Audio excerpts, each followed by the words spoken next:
Hello and welcome to the DeerLand podcast. It's episode number 1. I'm your host, Mike Boley. I'm joined in studio today by Mr. Louis Zinn and Tyler Sellens. We've got a great episode for you. We thank you for listening. We hope you'll stick around and hear what all we have to talk about. How you guys doing this evening? Good, Mike. How are you? Good. Well, glad to finally get this thing up and going. It's been a long time in the making, but here we are. We are recording. So as we said, this is episode number 1. We hope to bring you some great content about hunting, the outdoors, land management. It'll be a lot of deer hunting, whitetails, but we're also going to talk about some turkey hunting when it's time to turkey hunt. We'll talk about some squirrel hunting, some rabbit hunting, a little bit of everything. So we've got a lot of great ideas. We got a lot of stuff we want to talk about. So we figured this is the best way to put it down and let everyone else hear what we have to say. So Squirrel Land, yeah, that was that could have been. When it comes January, I will be out squirrel hunting, and especially these last few days I've been hunting inside the timber and the hardwood timber with all these acorns dropping, and I cannot believe the amount of squirrels. I mean, the last couple of years, as we talked about before we went on the air, did a lot of blind hunting, and when you're in the blind, you don't even realize there's any squirrels to be had. Right. But when you get hanging from a tree, you find out there's a lot of squirrels out there. And luckily, they haven't really fooled me for deer quite yet. But they make a lot of commotion. They do a lot of movement. And I'll tell you, I was at the NRCS office today getting signed up for some programs and talking to the conservationist. I about brought it up. We were talking about squirrels. And she says, we have some flying squirrels around here. Mm-hmm. Well, I'll be darned if yesterday when I was hunting, I'm sitting there and I'm looking straight ahead and, these squirrels, a couple gray squirrels running around, and I thought I was seeing something. I looked out and all of a sudden I see the squirrel fly from a tree to a tree, and I'm like, how did that happen? Who knows? I just didn't know. Apparently we have some small, I guess they're small and gray. Yeah, they're not very big. And they've got, kind of webbed legs. Yeah, so they're unique. Yeah, but anyway, so let's start off, and we'll introduce ourselves. We'll start off with Mr. Tyler Sellens. You're the first one to my left. Tell us a little bit about yourself, what you do for a living. Myself, well, let's see. I was born and raised right here in Hancock County. Grew up, kind of knew somewhat who some of you guys were.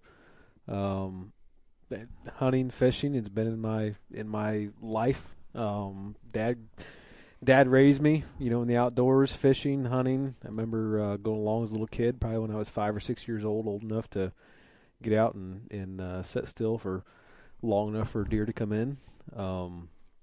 That's kind of where I really got my start in the outdoors, and was through my dad, and so it's been with me for a long time. I've been fortunate enough to, go down a few different paths in life, and have now wound up working for Whitetail Properties as a land specialist here in Western Illinois. So I, on a lot of days, several days a week, I have an opportunity to get out and look at a lot of different properties, and whether it's showing a buyer or looking at a farm for a seller. So really get a good opportunity to get out and just look at a lot of great habitat and see what a lot of other people are doing too. See what works, see what maybe doesn't work. I learn something new probably every single day from a lot of different people. So, and you've got a little bit of an education, your college education kind of revolves around a little bit of this as well, doesn't it? I do. I went to the University of Missouri. Graduated in 2006. Had majored in fisheries and wildlife biology. So just kind of it's always been in my heart and soul, the outdoors. So that's been my focus in life, and found a career path that's allowed me to, take a lot of what I've learned in life and apply it to, helping other people. Maybe a roundabout way. I mean, I've been probably not the way I thought I was going to apply it, but through the land sales and doing what I'm doing, whether it's food plots or wildlife or habitat management, it's really, I enjoy it. I don't feel like I go to work. Good. Yeah, and that's what we all kind of shoot for. I guess it would be safe to say essentially your entire working career in one way or another has revolved somewhat around land or property, with your prior job and, your prior business. You've always kind of been around sales, whether it be working for the auction house or, doing some outfitting. You've always just kind of been close to the outdoors, land, hunting, fishing. And I think that just kind of goes to show a little bit about who you are. I mean, that's just what you're passionate about and what you want to do for a living and for a hobby. So 100%.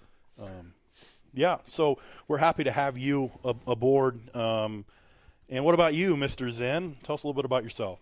Well, it's good to be here, Mike. Thanks for the invite. And I grew up right here as well in Hancock County, Illinois, and knew both you guys, not real close friends, but always knew of you guys. And it's not till here in the last 2-3 years that we've got really close. The reason I'm really close with Tyler is because I actually just bought a property from Tyler 3 years ago, not too far from the farm I grew up on, so that was pretty special. And Tyler and I have become really good friends. And then you, Mike, we've known each other for a long, long time. We've become pretty good friends here in the last 3 or 4 years just because we both share that passion for just being outside and owning a piece of land and trying to make it as good as we can for deer. And, we were joking around about squirrels earlier, but, I never thought I would care about the habitat of a squirrel, a butterfly, a deer, a turkey, a rabbit as much as I do now. I mean, it's come full circle. But I grew up here in Hancock County, grew up on a farm. My dad was a farmer. My grandpa was a farmer. For 100 years we've had farms, but grew up hunting at an early age. It was mostly bird hunting, to be honest with you. My dad was a quail hunter, and back when there used to be pheasant around here, he'd hunt pheasant, and he'd do he'd always have a good bird dog, and was never really into deer until I got to about 15 or 16. And then I kind of took on an interest for deer hunting because a lot of my buddies were doing it. And, my dad would go with me because he saw that I was excited about something. So I think I shot my first deer when I was maybe 15, 16. And my dad was never a deer hunter, but he just wanted to go with me because he knew I was excited about it. And that led to turkey hunting. And my dad actually started taking up turkey hunting later on in his life, and he ended up getting a love for it like I did. But just grew up around the farm and around the outdoors and hunting, and it really started to become an addiction probably when I was in college. I was actually playing golf in college, and I could care less about golf in college. I wanted to get back and bow hunt. And my golf coach didn't like that at all. But when you got a love for something, you just can't stop it. And right out of college, I wanted to be in the outdoor industry, and I actually was a sales rep in the outdoor industry for probably 8 years, I guess. Those jobs took me out of state, away from home, which was hard. And here, it's already been 8 years ago, I actually had an opportunity to buy out a business here locally.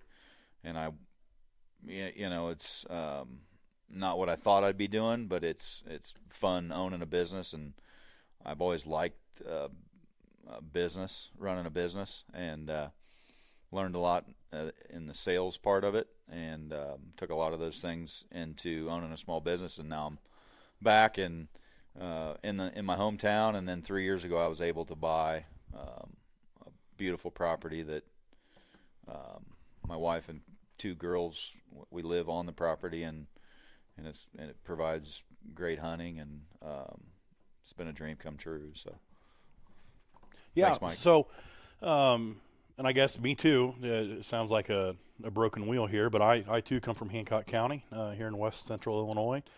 I grew up always loved to fish. Had opportunity to fish at my grandpa. He lived on a small lake in northeast Missouri that I got to spend a lot of summers with him there. Always kind of had this passion that I wanted to go hunting as well. I didn't have anybody in my family that hunted, didn't have any ground or access to hunt.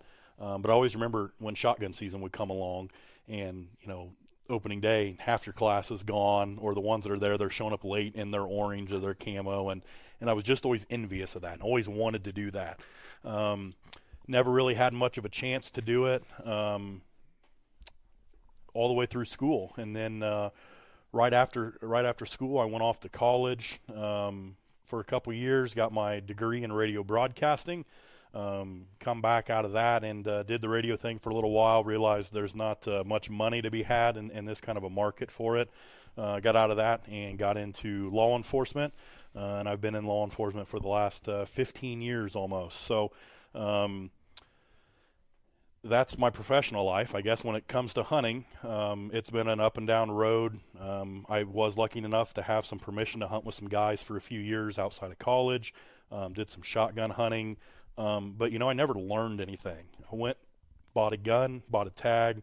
They told me you can go sit here and wait for a deer to come by.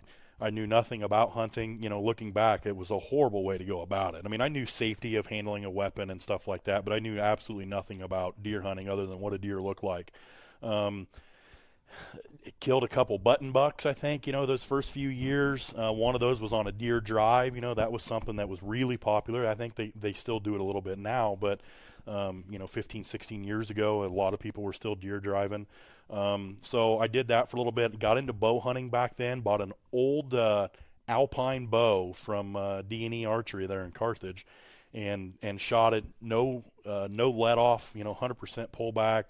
I think this bow was from like 91 or 1990. It was an old bow. No idea what I was doing. No one had showed me anything. I just went out and started shooting at an old styrofoam target. So I did some quote-unquote bow hunting there for a while.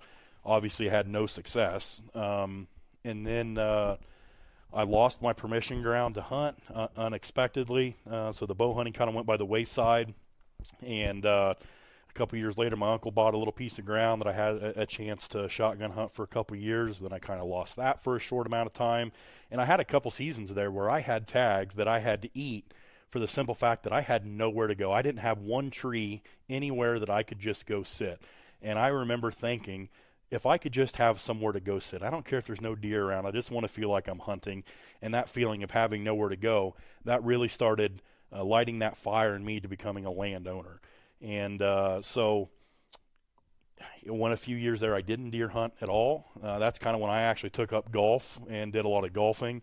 Spent a couple deer seasons at Deer Run golfing instead of in the deer woods. But so I finally ended up 4 years ago, had a chance to buy a little farm, a little 35-acre farm with a house on it. I'm fortunate that it's in a great neighborhood with good neighbors, great genetics. It's got a lot of potential. I've recently acquired access to the 44 that's next to me, and did a lot of improvements to the land, that we're going to talk about in future episodes. But I feel that every year I'm getting closer and closer to really getting it to where I want it to be. So, but this podcast kind of come about from me.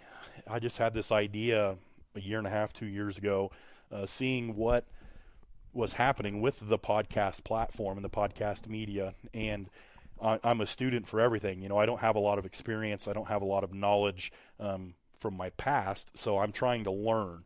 And I do a lot of research on anything that I get myself into, probably too much, to be honest with you.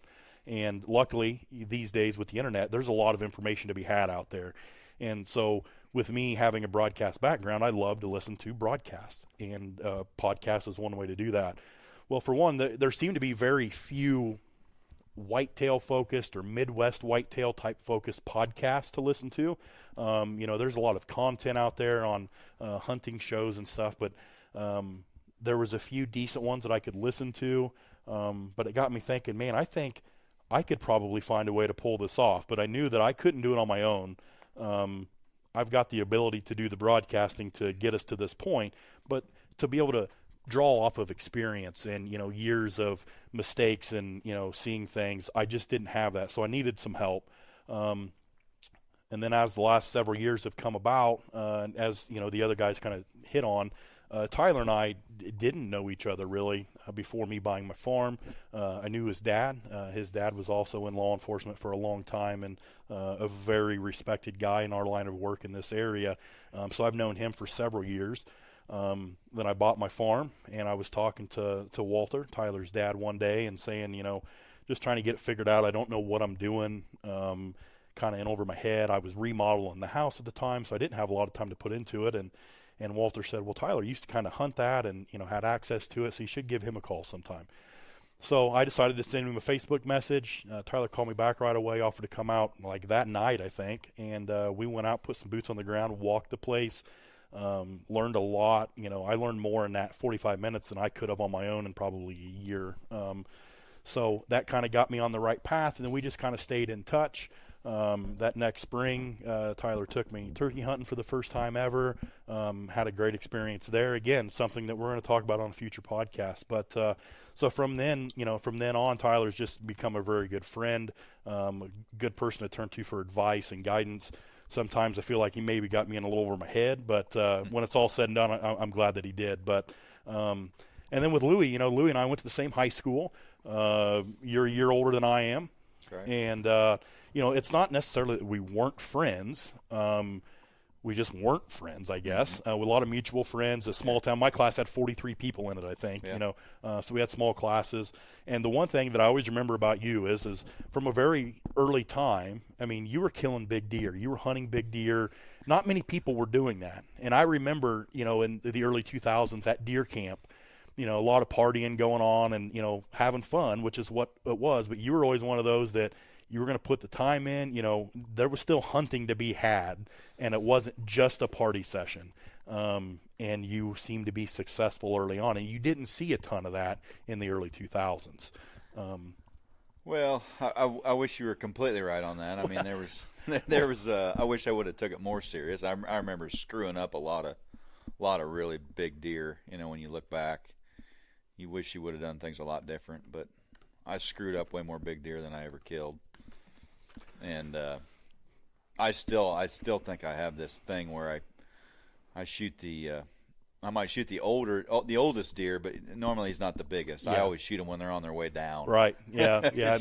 it's kind of a bad luck thing for me, but you always think, man, they may just be a little bit bigger, maybe not quite old enough, but and as the listeners are going to learn as this goes on and they get to know us, is it's not about score. I mean, we will talk plenty about score.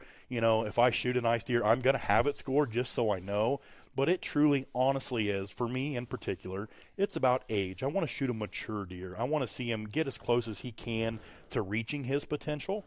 I just think that's a big part of it, because as we were talking about again off air, if we were shooting 3-year-old deer, I mean, even me on my small farm, I've had 3 opportunities, at 3-year-old deer already and 6 or 7 sits. I mean, so to me, it's just, I don't know, that challenge and that mystique and just to hunt a mature animal. Yeah. But yeah, it's not about score. But again, back then I just remembered that about you. And then, so when I bought my farm, Tyler was helping me as well.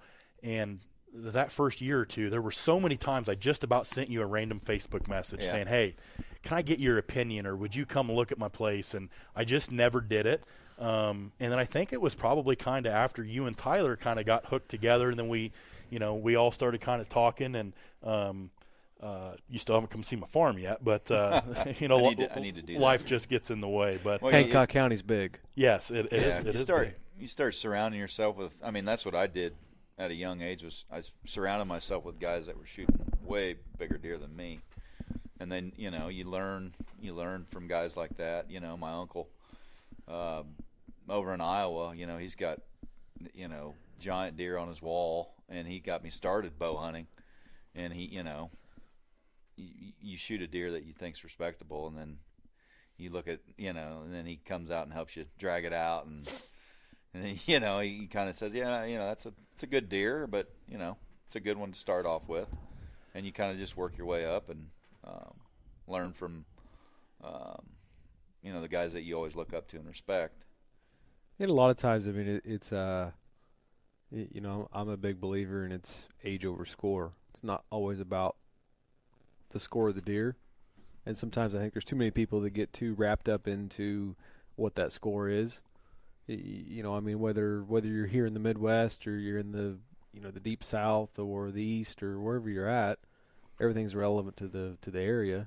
If you can shoot a mature deer, that to me that's an accomplishment in its own, that you've outwitted that animal that's called that area home to him for how many years, and he's if he's a 5 or 6 year old deer, he has outwitted you for the 5 or 6 years that he's been there. It just seems like recently we all get hung up on age, and then 10 years ago we were hung up on score, and I think maybe both of them maybe aren't completely good for the sport. No, I think it turns people off. And that's a when disclaimer. You talk about score or age. Disclaimer that I wanted to put off, for this podcast is we each have our own individual goals and strategies for hunting.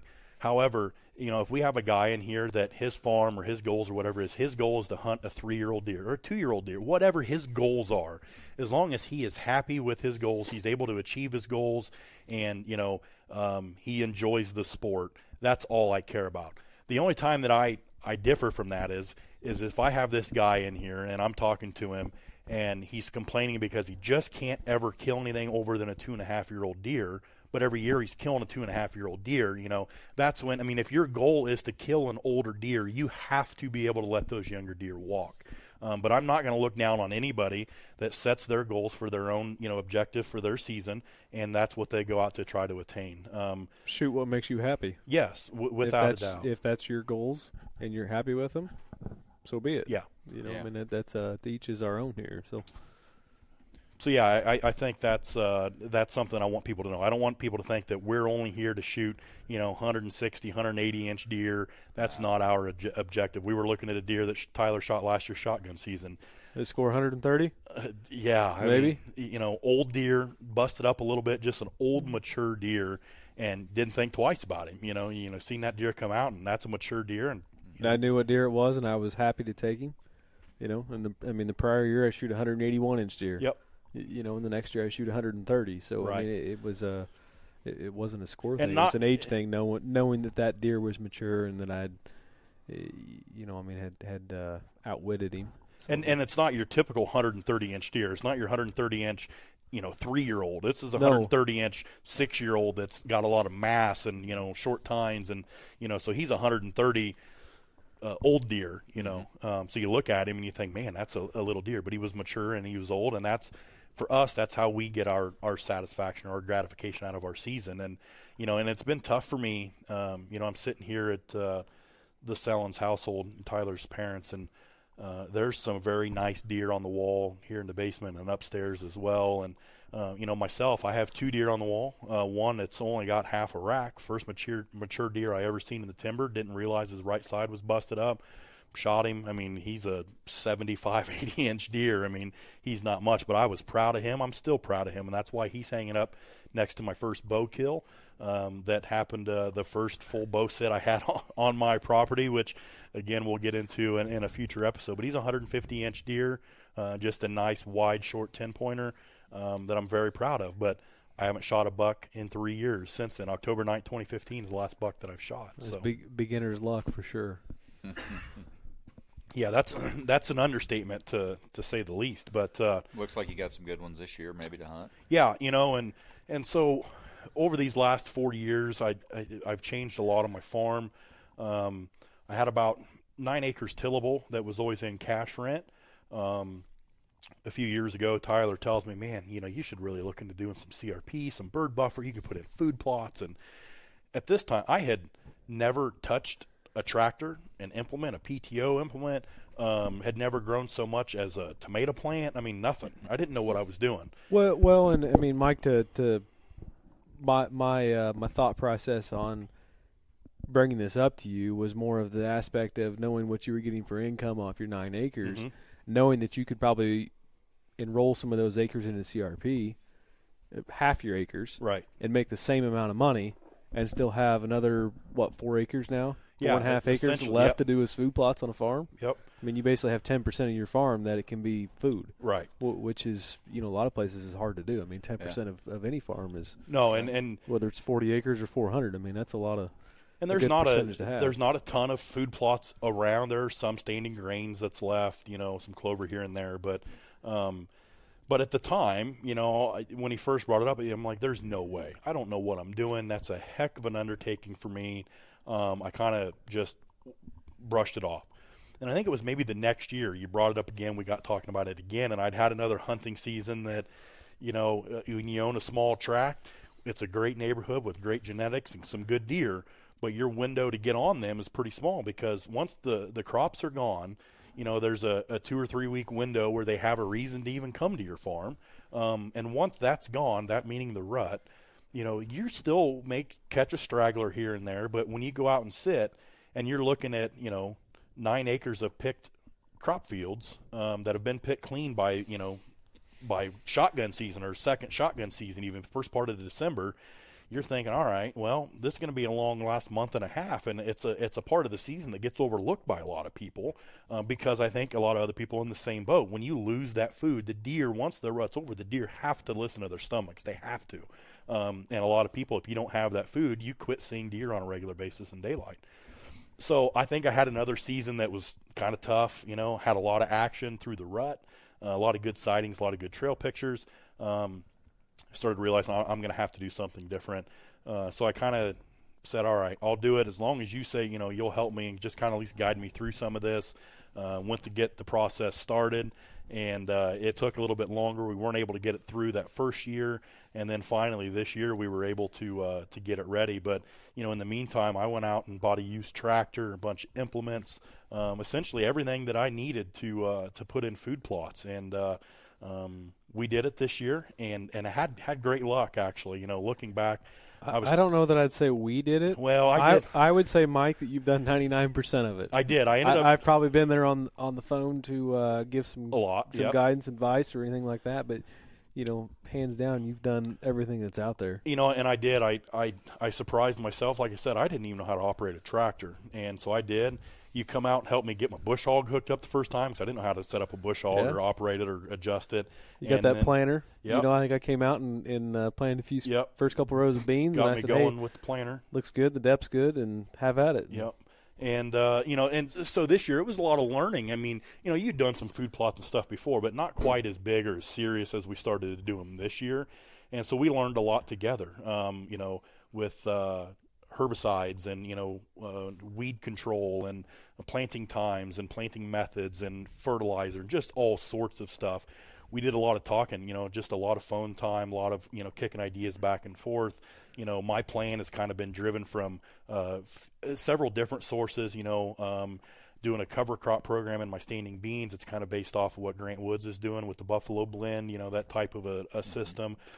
So, I look forward to getting to an episode where we're going to talk a lot about our food plots, our CRP, or our habitat improvement programs that we've got implemented on our farms, or maybe the ones we're looking at. Like I said earlier, I was in the NRCS office today, getting going with a forest management plan, and going to look at maybe doing some TSI and some invasive species control, and a lot of topics that I think landowners and hunters in our area and throughout the Midwest in general are facing the same things, whether it be from invasives or, needing to do some timber stand improvements to, either help regeneration or help the mature trees that are there to flourish, or to help, your understory thrive. So, we're going to have a lot of great topics to come. So that's kind of where my farm is. A lot of work has been done. Did a dry dam waterway this year, all my food plots. And I think that between the improvements I've done to the farm, to have, 4 or 5 seasons of hunting it, learning about it, and then just my growth as a hunter, as an outdoorsman, as a woodsman has really grown since I've got out there and started doing it. I feel that this year, I'm closer to, getting on a deer and actually not just having it be total luck. A lot of it's going to be luck, but they say luck is when preparation meets opportunity, That's right. and that's what I've been striving for. So, but I've said it many times, and I'll say it again, and I mean it wholeheartedly. My season has already been a success. I've got almost 5 acres of food plots. We opened up some power line stuff and threw some food out there that's kind of going, and my food plots have taken off. There's way more food than deer right now. I'm sure come mid-December and January, that'll change. All the beans around me are just now getting picked today. So the food's going to be a lot less, and I think I'm going to see higher numbers in there.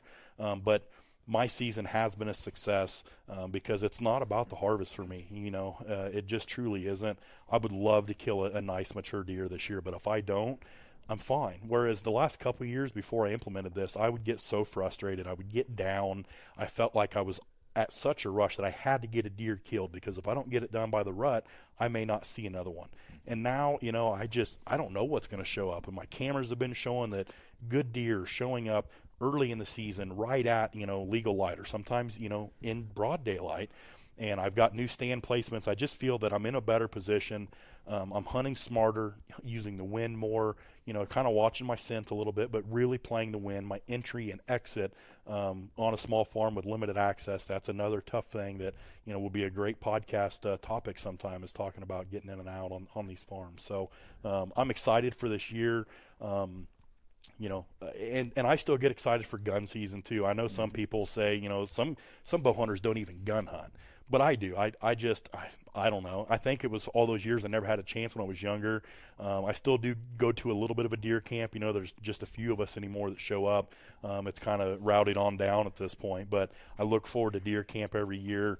And I look forward to just getting out there and, kind of having a little more of an equal playing field. And having kids, I got a 3-year-old little boy at home, and a 1.5-year-old little girl, and someday they're going to be coming out, and I can't wait to take them bow hunting and gun hunting and pass those traditions on to them as well. So, so what about you, Lou? I mean, what all you got going on down at your place? I know you've had some weather issues this year. Yeah, this is year 3 of the farm that I purchased, and Tyler was he was the agent when I purchased it, and I saw Louis fall in love. Yeah, one thing day after day.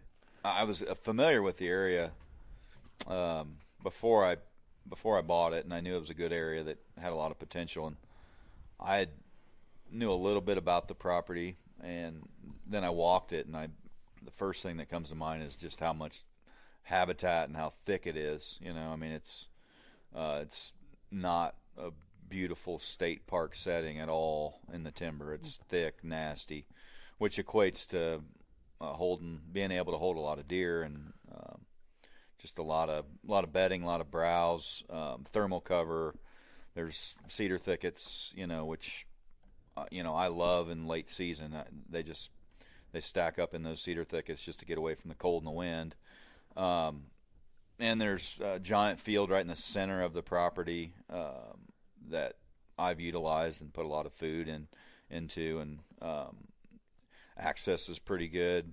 It's a really cool place. The house is on the southern part of the property, so it just sets up great. Dead end road, 0 road access.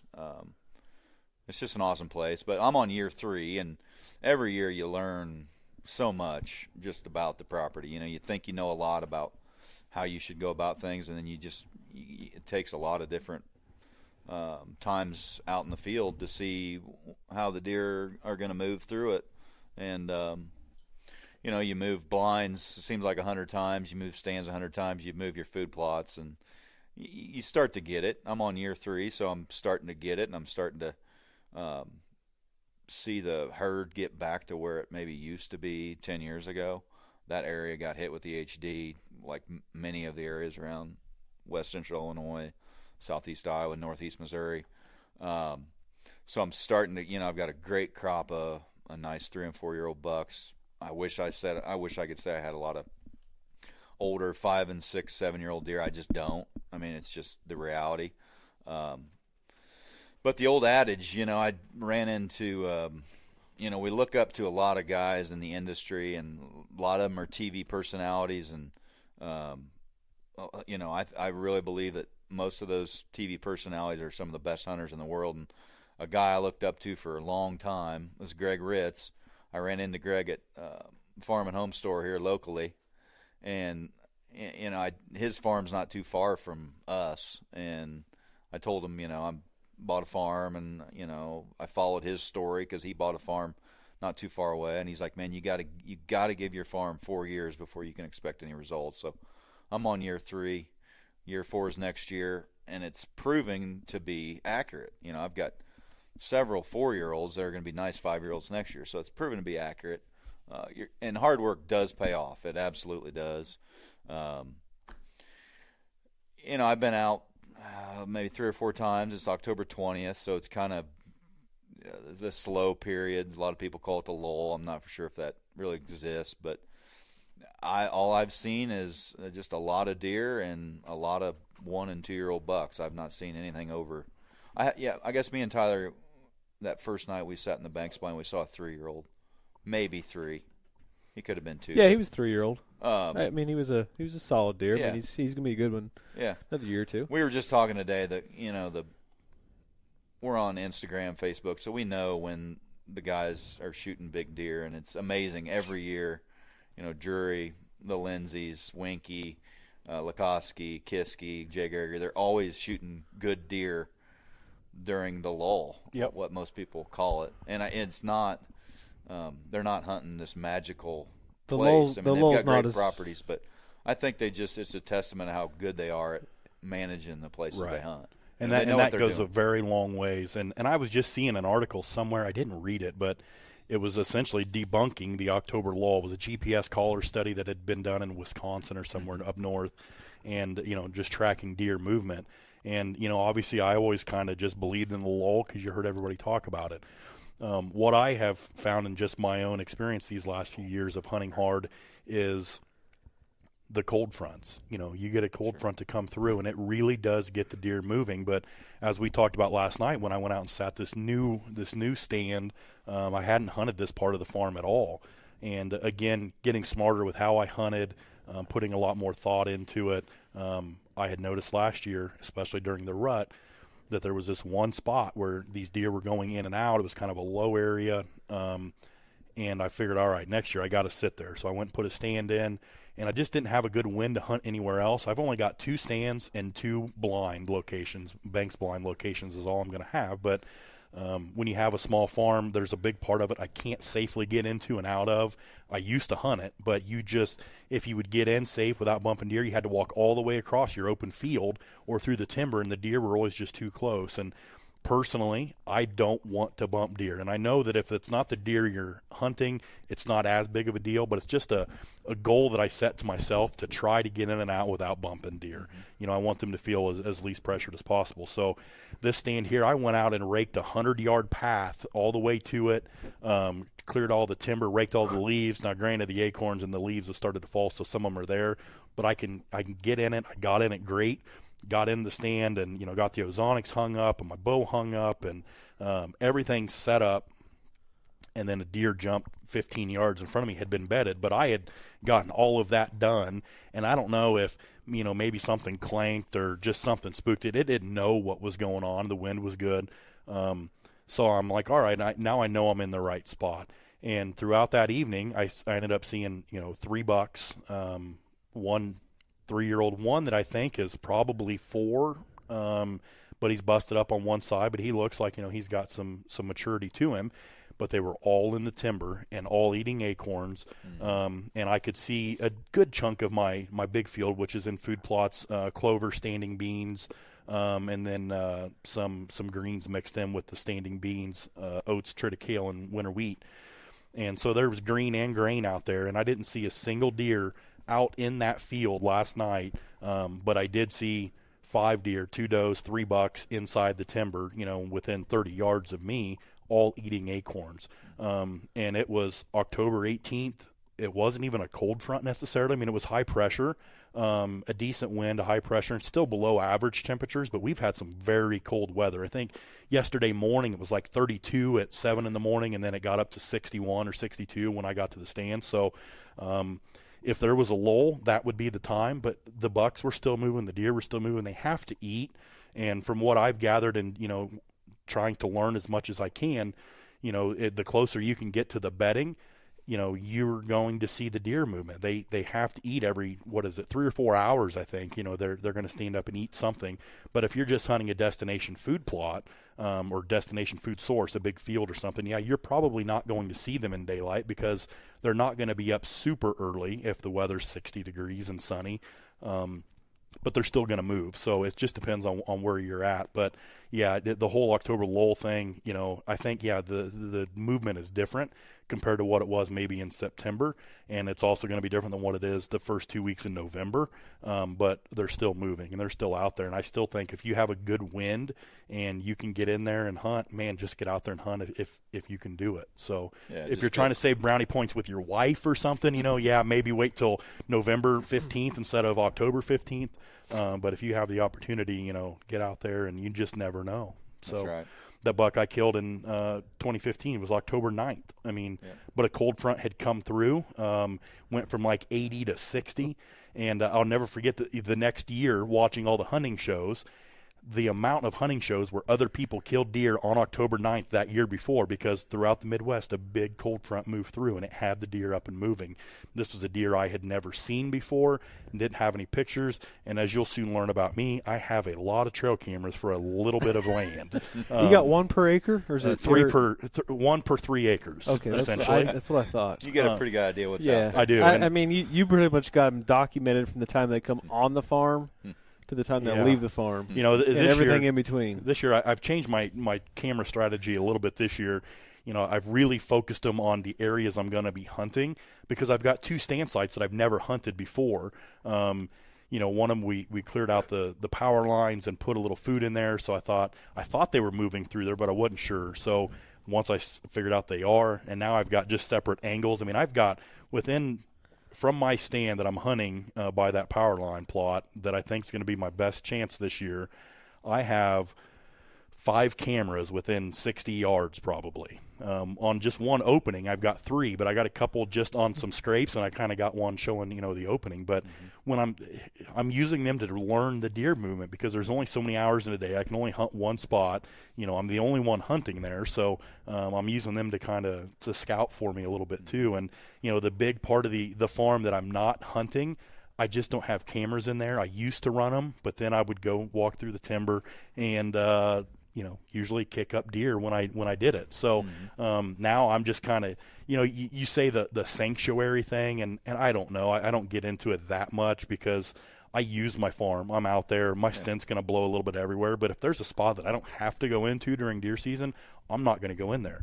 I'll be in there in the spring to shed hunt, to mushroom hunt, to turkey hunt, or whatever. During the summer, me and the kids may be out there messing around. But, come into August, first part of September, I try to just stay out of the places I don't need to be into, if at all possible. So well, and I think when you talk about the using your farm, a lot of people are always paranoid about not using their farm.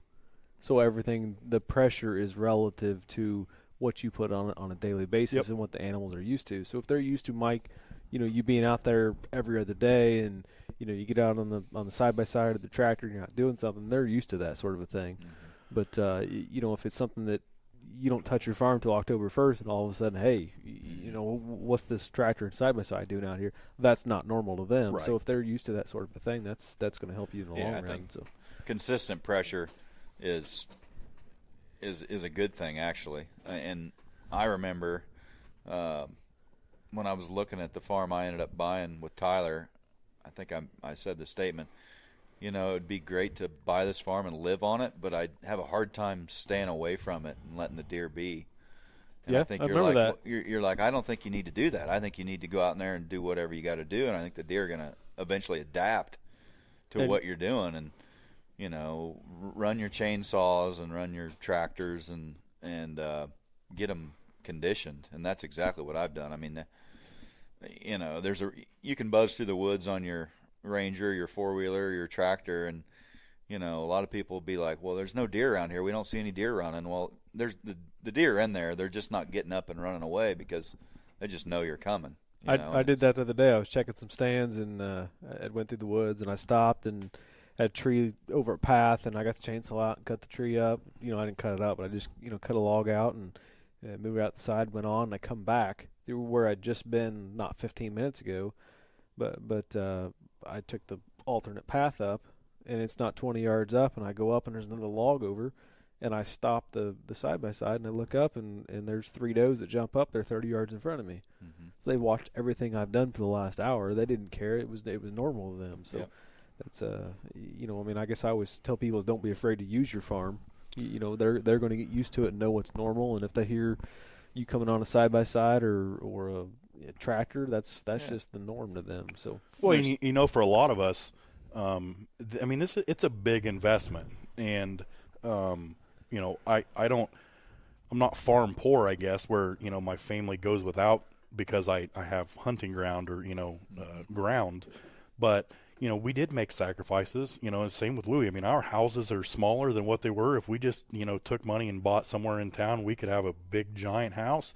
But we have a nice place to live. It gets by with, you know, with what's needed, and it's kind of that compromise. So, you know, I'm spending that kind of money on a farm. I'm going to use it. And with my kids, you know, I want them to enjoy it. I want them to be able to go play in the creek. And, you know, my 3-year-old boy, he loves to go on buggy rides. We got an electric, you know, hunting buggy. And there's nothing more he loves than to go out and just ride. I let him drive it a little bit, and he just loves to look for deer, turkey. He's obsessed with turkey feathers. So anytime we see a turkey feather, we have to get it. That's what it's worth to me. I mean, to me, that's more important than, you know, killing a 6-year-old deer, is just getting to spend time with my son in the outdoors. He wants nothing more than to be outside. He doesn't ever want to be inside. So I'm going to use my farm. And, you know, I've got a small food plot. It's a small field that now half of it's CRP, half of it's a food plot.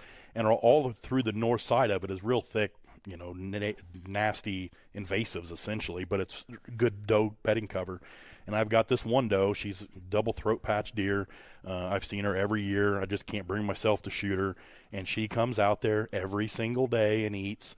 And into August, I was going out to fill up my bank's wild water. You know, they drank all the water out of it, so I had the tractor loaded up with a water tank. And I come pulling into that plot, and there she is with her 2 fawns. And they're standing 30 yards away, and here I come barreling in the tractor, you know. And they just stood there and watched me, and I pulled up to the wild water, and I knew it once I got out of the tractor they would probably bust, and I didn't really want that to happen. So I just sat there, and we just kind of looked at each other for several minutes, and then they walked out into the timber, and I got out, filled the water tank up, and it takes 2 loads. So I went back to the house, got another load, come back out, and they're right back out there eating. They see me coming. You know, we did the same routine again. So they get used to that. I mean, this year I was out on the tractor a lot in the farm. Yeah. So especially with the tractor for sure, you know, they just kind of get used to it. With the electric buggy, I mean, you can slip through a lot of places and they don't even know that you're there. Yeah. But there really is something to that. It's like what Tyler said. It's their normal. You know, if their normal is seeing you out there on equipment or, you know, or running a chainsaw or whatever, they just kind of adapt to it a little bit. And on my farm in particular, I don't have a lot of mature buck bedding, you know, so most of the deer around me are, you know, doe family groups and stuff. So most of the year I'm not worried about bumping them out. They're going to come back, you know, and get used to it. So, well, and we're lucky to live on our properties, you know, whereas if somebody is from out of state or 2 or 3 hours away, then they've got to take a different approach. Very much so. They've got to be quiet, and they can't, you know. Because that's how that place is, right. 330 days a year, 50 days a year, you know. If the side-by-side comes rolling in on October 15th. They know it's hunting season now. It hasn't been there since July 1st. You know, or maybe even since November 10th the last year. I mean, they start to realize, all right, I start hearing this sound, and all of a sudden, you know, there's human scent out here and, you know, someone hanging from the side of a tree. I mean, these animals figure it out. Yeah. But if they're used to it year round, I think you can get away with a little bit more. Yeah, and there's I know, Mike, you've got an little electric buggy, and Louie, you've got a just a gas side by side. I do as well, and you know, I think there's each have their place. I think if you're out across an open field, that electric buggy, it's great. If you're going off the timber a little bit, I think the gas side of things is warn them that you're coming. They know you're coming. Yes, they're aware of it. Your electric thing, I'm probably guessing you probably bumped some deer from time to time that you've snuck up on. That's I scare them usually, right. You know, right. And even with turkeys the same way. I mean, you get on top of them, they don't even know you're there. And I bought the electric. I mean, I've got a gas-powered 4-wheeler. I've got my tractor. I looked into building one of these electric side-by-sides and just happened to find one. It's a Stealth brand, one of their originals. They went out of business and have since come back. But for the money I paid for it, it was in great shape. I bought it last December. It's been the best investment I've ever had. It's narrow. It's 4-wheel drive, but I have never needed the 4-wheel drive, and I've taken it through some mud, some hills. It's unbelievable, the amount of stuff you can get through on one of those. But I'm using it now to come in from the property to the east of me that I have access to now. I'm using to come through its big ag field and get pretty darn close to my stand. And I just kind of ditch it off in the strip of timber between the power lines in this field, and it kind of blends in, and I slip in there, and then I just walk right to my stand, and no deer know that I'm there. And then of an evening when I get back to it, I just take my time and drive the field edge all the way out, all the way back around. And even if there's a deer out in that field, if it's dark enough, they're not going to know what's going on. I mean, they may hear something moving, but it's not going to spook them. So it works out very well for me. Now, it does have its limitations, but so far it's done everything that I needed it to for my application. So, yeah. But yeah, I mean, I'm not scared to use the farm. That's something else we haven't really touched on much. We talk about this is called the DeerLand podcast, but we are going to talk about everything. I'm a little bit of a larger guy. I like to eat. So I look forward to mushroom hunting. I look forward to squirrel hunting, turkey hunting. And I've got probably 2 of the best turkey hunters in Hancock County, at least our age for sure, on the podcast here with me. And I think Tyler in particular, I mean, his passion for turkey hunting is second to none. And I have to admit that mine has ended up at the same place. I mean, I just love it. I'll sit out in the woods. Even last night, a hoot owl took off, and I just tensed up waiting on that gobble to come off. Or I'll hear a train whistle across the river and just waiting on that to come off. And there's nothing better. And I love to eat them, love to chase them. I finally went out last year, got my first one on my own. Nothing more exhilarating than that. So the best thing I ever did, Mike, was take you turkey hunting. Yeah. I mean, the worst thing I ever did was take you turkey hunting. First, there's no doubt about it. I gave you a very unrealistic expectation as to what turkey hunting really was. My first turkey hunting experience was very quick and very successful. And come year 2, you were ready to hunt all week, and we had her done in, 20 minutes? It was 15, 13 minutes. It was quick. It was very quick. But so then the next year, I asked Tyler, do I really need to actually take time off of work? Because last year I was at work by 8:00. I mean, first opening day, and then so he made me go out on my own for that first season. And I didn't make you. Well, you suggested. I told you. I said, I tell you what, you go hunt, learn a little something on your own here a little bit. Mm-hmm. Hunt 4 days. If you don't kill anything, I'll take you on the last day. And I still remember that Thursday night phone call was Mike on the other end of the line, just waiting, just waiting for me to ask that you. Invitation. Invitation. I was running out of time. I don't think I hardly got out of my mouth, and I heard a yes. Yep. And so it was quite an experience. That's for sure. But man, I was hooked, and so since then, again, I've really immersed myself in trying to learn as much as I can. I do things a little bit different. We have a little bit different styles of hunting, I think.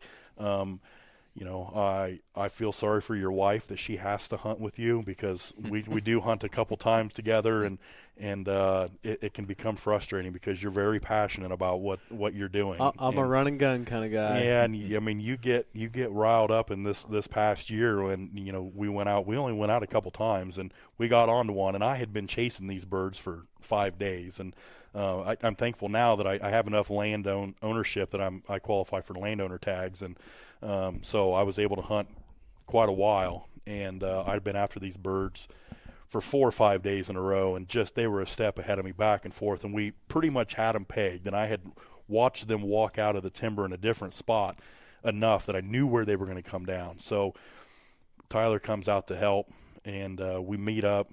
Sure enough, it starts raining right before the sun's coming up, so we sat in your car and tried to decide if we were going to go out, and the rain let up just enough. About time it was time to start listening for gobbles, and we heard him fire off, and I had an idea where he was, so we got up into position, and he was working, and we were going to try to get into the timber and cut the distance a little bit, and we started to get in there, and Tyler was saying, get up, and when some more colorful words than that, but get up here. And I thought he meant stand up. He said, get up. So I got up. Well, he meant like get up here to me instead of standing up. And then he was all fired up, and I'm thinking, you're this passionate, and I'm the one going to be shooting the bird. You don't even have a gun with him, and he's that fired up, and we come close, and sure enough, I mean, that darn turkey, he was henned up on another ridge. And was there another Jake with him too, I think, across the way, and we didn't know what he was going to do. And then when he decided to come, he was coming in a hurry, and he come out in the timber, the same spot I had seen him, and I knew I should have been further down that way, and I didn't do it. And he come out, then I could kind of see him, and Tyler wasn't seeing him, and we just didn't make it happen. But it was a fun hunt. It was, it was just awesome. And that's the thing about turkey hunting is, man, if you can get on a bird, if you can get out there and just work a bird, there's nothing better. Even if you don't get one killed, to me, but it can become a long season when you go out there and you're not hearing anything. That's right. Yeah, so, the year before was a pretty intense hunt too, if I remember. Yeah, just getting out, and we had a bird that stayed in the woods and didn't want to cooperate too much. I think Dad was on one side of him, and you and I were on the other, and hit the ground in the woods, and you and I just kind of started after him, just pushing the limits probably quite a bit. And when he committed, but he probably wasn't 50 or 60 yards the whole time, and but just kind of the lay of the land, we had to push it. And when he committed, I knew he was coming. I told Mike, I said, get down and get your gun up. But I mean, it was literally just sitting in the middle of the woods and get your gun up. Sitting in the wide open, and he was 15 yards coming in. And with me, I mean, I look like a redwood tree out there, in camouflage, and that turkey started coming, and we're kind of out in the open, on the ground. We had a bag of decoys. I mean, it was a rodeo for sure, and luckily, I mean, the deer, I'm left-handed, and that deer was coming in on my right hard, and turkey. Yeah, turkey. Sorry. Remember springtime. Yeah. I'm looking at this deer right in front of me. Yeah. And so this turkey was coming to my right, and luckily there was a big old tree, and as soon as he got behind that, I was able to really get twisted around and wasn't, bad form on my gun, and I shot and took a big chunk of meat out of my finger, from the pump, but, it was able to get the turkey down, first shot, and man, I had to work for that one. That was only my second turkey I'd ever killed, and it really showed me a little bit more of what goes into it. And then by last year, I mean, I really knew what it was like. I mean, of course, the one I killed was 6 days in. It was the opening day of second season, but I'd hunted all week, was close to him, and was finally able to make it happen and got one down on my own. And then that second one was a separate tag. It must have been like a fourth season tag, I guess, that I had last year when we come close on that one. So Louie and I, we had a good turkey hunt last year. We did. Florida. We did. Yep. Yeah, 2018 was a great. It was a good turkey year. 2018, it was a great turkey hunt season. I really wanted to go on that. It was 2 days notice, I think, Tyler gives to make it happen. I just, being the chief of police here and, stuff going on, a young family, I just could not do it. And I knew I would regret it. And I'm hoping again, maybe someday have a chance to go down there and do that. But it did. It looked like you guys had a heck of a time. And cool. Dream come true to hunt those Osceolas down there. It's a good trip. Osceolas and get my Grand Slam. And Tyler was grateful enough to invite me. And that's something that I think Louie drove, what? You drove 90% of the way probably. About an hour. Out of the 30-hour drive, I drove about an hour. Oh, come on. I slept, most of it. Yeah. It was a perfect trip. It was a good time. But, you're talking to the Grand Slam. I mean, that's something that I've set for myself, a goal for myself. I mean, and I don't have a lot of hunting goals as far as attaining certain things or, wanting to kill a Boone and Crockett or anything like that. I mean, I hope to be able to have the opportunity to harvest mature deer, but I have set a goal. I do want to achieve the Grand Slam, the North American Grand Slam of turkey, and I've just kind of taken to turkey hunting that much that I think that's a feat for my lifetime that I would like to work towards, and it's very attainable. It's a realistic goal. Yeah, the Osceolas is the toughest one, and I'm hoping that I'll be afforded the chance to maybe go down there with them guys, someday and get that one. But I look forward to that, and just to see how some of these other birds are. I mean, they say that, the Eastern is one of the tougher ones to hunt. Hands down. I mean, I think they're the more pressured bird for sure. But I love the look of the Miriams. I mean, I would love to have one of those tail fans and wings on the wall. That's for sure. So, Yep. But Louis, you've got your Grand Slam, don't you? I did. Yep. Yeah, I thought you did. and you do too, right, Tyler? Yeah, I've killed. I've probably done a couple of them actually. I mean, if you put them all together, Yeah. I would hands down say that the Eastern is the hardest bird to kill. Can Yeah. be the most stubborn bird to kill. Yeah. The On And certain they're the day- on biggest certain too, days. right? I mean, you know, they're the biggest. Yeah, Yeah, weight-wise, the sure. Osceola, in my opinion, is probably one of the more aggressive birds. Yeah, as they're far pretty as aggressive to a full to strut decoy. Full yeah. strut decoy. I mean, it's you About know, every time it seems like it. Yeah, I mean, it's practically. I don't want to say every time, but practically every time. If you show him a decoy, you can know within. It probably matter about 5 or 10 seconds if he's going to commit to it and just if he's interested or not. But the Rios, they're ones that they're goblin fools in my opinion. They're just Turkey hunting just brings, there's just, it's laid back, it's your buddies, there's camaraderie, it's cutting up, it's, you don't have to worry so much about your clothes and your scent and your locations where you're hunting, and there's more accessibility to kill a turkey. And as we talked about too, the last 10 or 15 years with deer hunting, first everyone being stuck on score and then on age with turkey. I mean, most of us are killing 2.5-year-old birds, and we don't care if it's a long beard. Some people, even if it's a Jake, I mean, they're gonna kill the turkey, and I think that's part of it as well. There's just less stress on yourself or less pressure on yourself, and I also think part of it too is there's less people that are doing it. I mean, it's not as simple as, not that deer hunting is simple, but to feel like you're in it, all you essentially need to do is grab a weapon, get a tag and a license, and go out somewhere in the woods or on a field edge, and there's a somewhat reasonable expectation that you may have an opportunity at a point to kill a deer or to shoot at a deer. With turkey hunting, it's not that easy. I mean, you have to learn to call and learn how to move, and I have zero ability to use a diaphragm call, but I've gotten pretty darn good with a Lynch foolproof box call, and then working a little bit on a slate call, and I do use a push-pull box hurricane, I think it is, that I can use if the turkey is close. So I can just have one hand down instead of being able to use the diaphragm. But so I just figured if I can figure it out and get to the point where I can get myself on a turkey and get one killed, then I think anybody could if they put the time into it.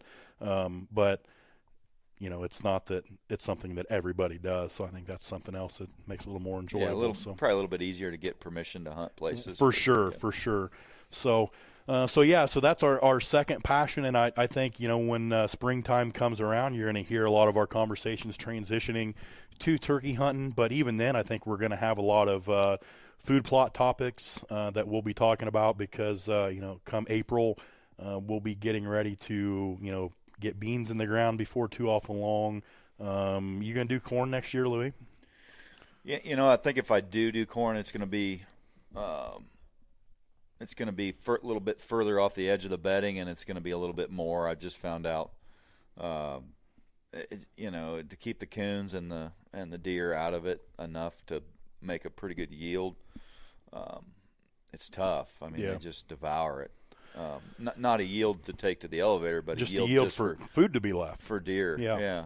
Got a little bit left, but for the input cost and time that goes into it, I mean, it's expensive. It's an expensive food plot. Yeah. And I've considered it. Tyler and I talked about it maybe next year doing just a little half acre and hot zone fencing it or something. But that's you're gonna have to do something different to keep the coons out of it. And I have a bumper crop of coons too. As soon as those soybeans start to get yellow, they switch from soybeans to corn. Right. I mean, they just devour the corn. Huh. But it's hard to beat the attractability of corn. If you've got it, I mean, it is tough to beat. Yep. And now I think you're able to mow it, whereas in years past you weren't allowed to mow it. Right. So that adds in another factor, especially if you have a decent size plot. Yep. You can mow paths or trails through mow it, some lanes through it. Yep, and then keep some standing, and then maybe late season just get it all on the ground at that point. So I don't know. I don't think I'm probably going to do it next year. We'll see when we get a little bit closer. But that's stuff we'll talk about in April. Yeah, Tyler's over there shaking his head that I am. So you need to put some corn in. It's fun to plant corn. Yes. You feel like you're doing something. When that anhydrous toolbar is close by, well, that's it's the just thing. one field away. Yeah, it's going to take a little help from some former farmers and some neighbors and good people that I'm sure would help me out. But that little back acre and a half needs to go to some corn. I think. Something, so we'll see. That's something we'll talk about, I guess, as the months go on. But I'm telling you, so far I'm happy with the clover and the standing beans that are interseeded with some greens, and I do have a little bit of brassicas. It's always been hit or miss in our area from what I've heard with brassicas, but I also believe that if you provide them for 2 or 3 years, that they will get liking them. And I was just watching a doe the other day eat a big leaf of a brassica the size of her head, Mm-hmm. and she's trying to eat it in one bite and throwing it up in the air, and I mean she was eating it. Mm-hmm. So I'll probably continue to experiment a little bit with some brassicas as well. Just I think to from learn. I found some farms that they you plant brassicas in the initial year, they absolutely devour them, and they do it year after year. And other farms, you plant them, and it takes them 2, 3, 4 years before they really acquire a taste for them or realize that it's a viable food source for them to eat. Mm-hmm. Yep. I don't know rhyme or reason why they do that, but that's just been my experience through some various farms and stuff. And I know we've got some oats and turnips and stuff on this year on our place, and they seem to be hitting it hard. So I mean, and maybe not years past they haven't maybe as much, but we'll see how they finish out. Yep. So that's something to look forward to. As bow season goes along this fall, we're going to bring you kind of along with what we're seeing. We're going to try to get these podcasts out as semi-live as we can, so that you're hearing how things are going for us, and we'll just bring you along for our seasons throughout this fall. But this podcast, we also want to hit on a lot of land management, food plotting, how we do things. We all do things a little bit different. We have different equipment that we have access to that we're going to utilize. We've tried certain things that worked, certain things that didn't work. We want to talk about all of that as well. We'll do a lot of talking about CRP and the EQIP program and just different programs through the FSA and the NRCS office, things that may be out there. We're going to talk about buying and selling land and owning land and just all sorts of different topics. So I really do think that this is something that a lot of people would enjoy listening to, and that's our hope. So that's why we're here. We hope to bring on some guests at some point too, to talk about a very myriad of topics. So we hope you'll continue to check us out. You can also check us out on the internet. We do have a website. It is DeerLandPodcast.com. Social media channels: Facebook, Instagram, Twitter, YouTube. Just check out DeerLand Podcast, and we're on there. So there's ways to contact us. Reach out to us on a private message or send us an email off from the website with any comments or suggestions of topics you'd like to hear us talk about, maybe guests that you would like to have on, or just let us know what you think of how we're doing. We would love to hear the feedback. This is something that is new for all of us. This first one is probably going to be a little rough. I hope we look back on episode 100 and we sit back in this first one, and kind of chuckle about how it sounded or, how we did things. But, we're going to try to do our best to provide you with an entertaining yet informative podcast on, the outdoors, hunting, and just land management in general as well. So is there anything else you guys want to touch on before we get out of here? This first episode, we just kind of wanted to be an introduction to who we are and what we were hoping to bring to you guys. We did kind of get off on some tangents here and there, but you're going to have that with us. I mean, this is not something that is totally absolutely structured. We're 3 guys that are like-minded, that are friends, that love talking about this stuff. We're not in this for any other reason other than we love this, and that we feel that maybe somebody else can learn something from what we have to say, but we're also hoping that we can learn something too, whether it be from one of our listeners or maybe one of the guests that we bring on sometime down the road. And we're always trying to learn new things, new ways. None of us are stuck in our ways, and, we're always open-minded about learning new things and how to do things. And that's going to do it for episode number 1 of the DeerLand podcast. We do appreciate you listening. We would love to hear back from you. Please feel free to reach out to us. You can find us on Facebook, Instagram, Twitter, and YouTube at DeerLand Podcast. Also, check us out on our website, DeerLandPodcast.com.